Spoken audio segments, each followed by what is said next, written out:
Let's get started. I'm using a projector, so I'm going to mark down an inch because I want to take an inch off of the top. You'll notice that the pattern says for the elastic to fold it over an inch and a half. I'm sorry, an inch and a quarter. So I'm only going to take off an inch off the top, and I'm not going to do a straight line because the pattern is curved.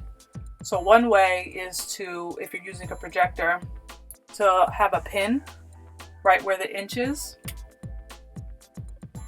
And then you're going to use a rotary cutter or scissors to cut all the way up until the pin.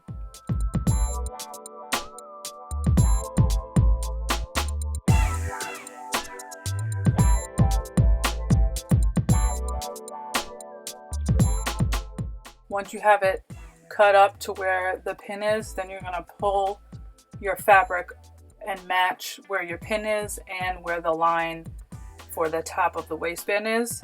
And I did that because I want to make sure that the top of the pattern is going to be the same and not straight across. And if you're using a paper pattern, you can just cut 1 inch off or however many inches off of the top you want to do.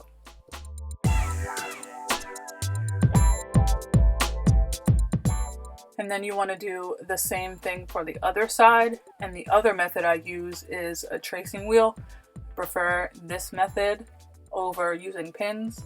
But if you don't have a tracing wheel, a pin would work, or tailor's chalk.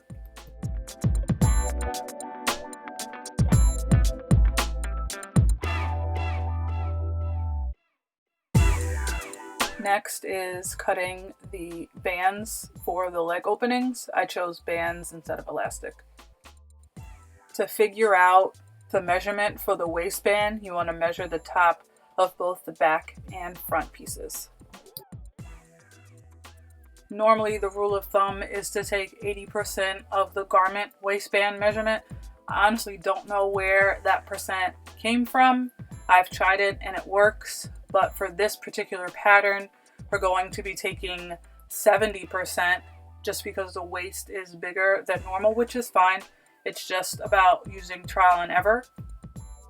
And also, depending on what your fabric is, you want to either go up a percentage or down. When I did mine, the camouflage, I used double brush poly, and that's a little bit more stretchy, so I used 68%. But when I used cotton lycra, I used 70%. It's time to bust out your calculators so we can do some math. So you want to take the garment waist measurement, which was 21.75, and we want to times that by 70%.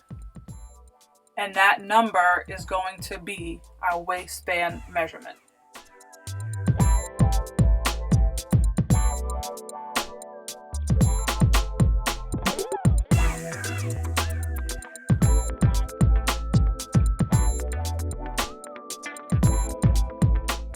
You can either lay your fabric flat and do it a straight full length.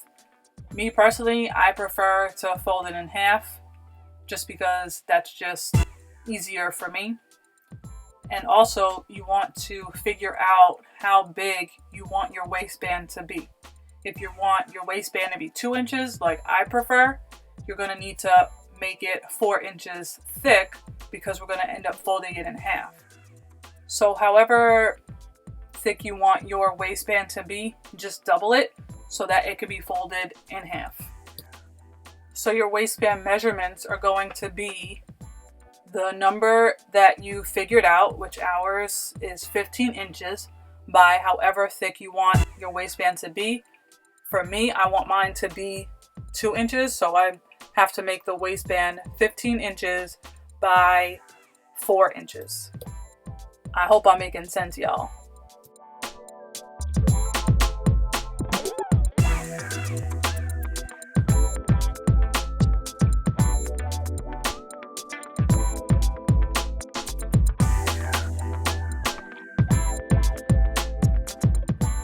So this is what your waistband should look like.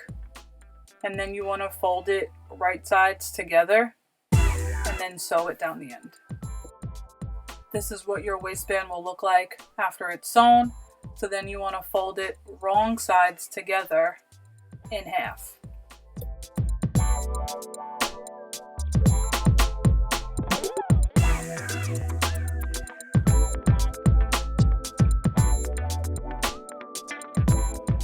Then you want to quarter your waistband, whether you pin, use a clip, or use notches. It's up to you.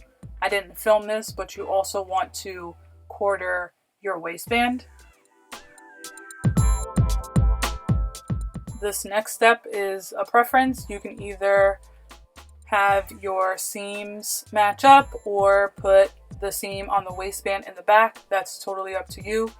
Then you want to either pin or clip them all together, line them up.